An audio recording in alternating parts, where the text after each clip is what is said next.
السلام عليكم ورحمة الله وبركاته. ازيكم عاملين ايه؟ يا رب ان شاء الله تكونوا بخير.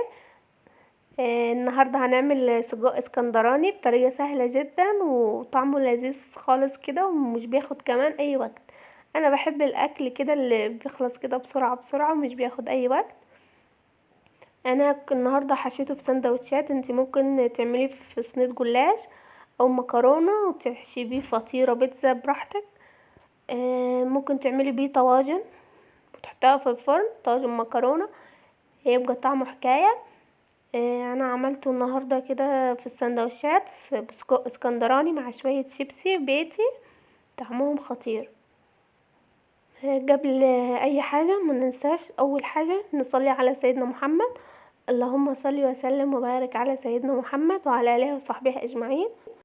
نسمي بالله كده ونشوف المقادير بتاعتنا. انا معايا حوالي نص كيلو او كيلو من السجق، معايا التوابل كمون وفلفل وبابريكا وملح، ومعايا كده فلفل اخضر رومي شرايح، وبصل شرايح، وطماطم وتوم. ودول شوية سجق شلتهم في كيس وحطهم في الفريزر، في اي وقت ممكن اطلعهم.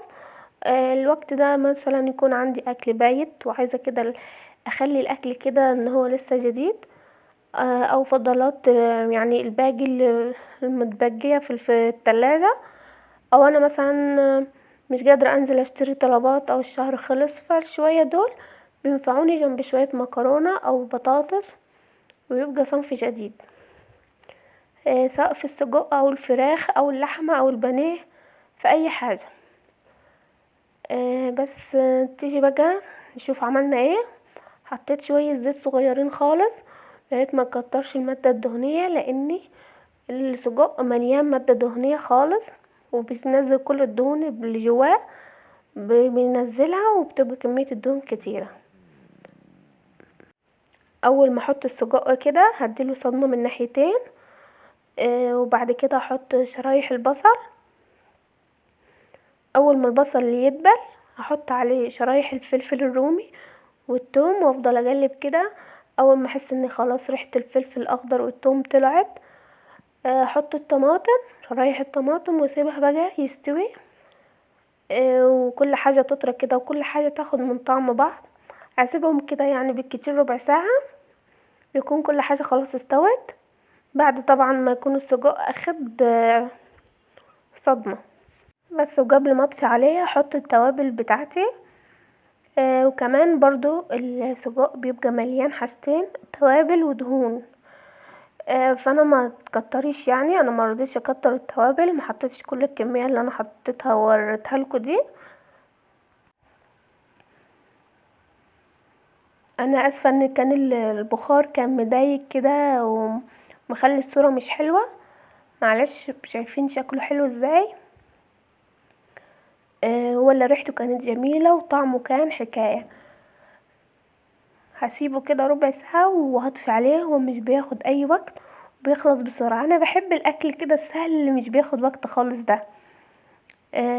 يعني في نص ساعة ولا ساعة بنكون خلصنا كل حاجة وروجنا الرخامة، ولو في شوية مواعين صغيرين برضو بنكون خلاص خلصناهم. وبنشوف بقى ايه اللي ورانا، مش نقعد اليوم كله في المطبخ. يعني دي اكلة سهلة ولذيذة. وزي ما قلتلك في اول الفيديو ممكن تغيريها، يعني دي اساس الوصفة. ممكن تحطيها في صينية مكرونة او طواجن مكرونة في الفرن في اي حاجة. بصي هتبقى حكاية، يعني انت كل ما تعملي السجق تغيريه، تغيري الطريقة بتاعته عشان تنوعي في الاكل وكده. تمام. لو وصلتي لغاية هنا ونسيتي ما تحطي لايك، يا ريت فضلا وليس امرا تنزلي تحطي اللايك.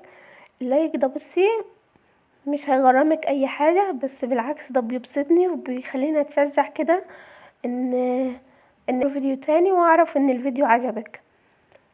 واكتبيلي في الكومنتات رأيك في الفيديو ايه، او عايزة فيديوهات الجاية تكون ايه بالظبط.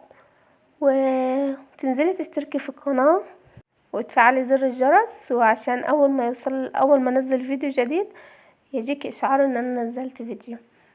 دي شوية بطاطس، انا بطاطسية واحدة عملتها شيبسي وحمرتها في الزيت. ممكن تحطي عليها توابل بطاطس او توابل شيبسي هبقى ان شاء الله فيديو جاي اعملها لكم توابل البطاطس بطريقه سهله، وطلعت مقرمشه وخطيره. بس اهم حاجه ما تبقاش فيها ميه، تبقى ناشفه يعني لما احطها في الزيت عشان تطلع مقرمشه وحلوه. وادي السجق خلاص خلص وريحته جميله جدا، شايفين شكله حلو ازاي، وفي صوص كده والخضار مستوي وشايفين قاعد لسه كده ما اتهراشي. بس كده. كان انا عندي حبه مكرونه طلعتهم برضو جنبهم، ممكن تعملي مكرونه او تحمري بطاطس او شوفي الاكل اللي بتحبيه جنب السجق اعملي جنبه. يا رب يكون الفيديو خفيف عليكم، تكوني استفدتي من الفيديو ان شاء الله. لو عجبك الفيديو ما تنسيش تحطي لايك وتشتركي في القناه وتفعلي زر الجرس عشان يوصلك كل جديد ان شاء الله. واسيبكم في حفظ الله، والسلام عليكم ورحمه الله وبركاته.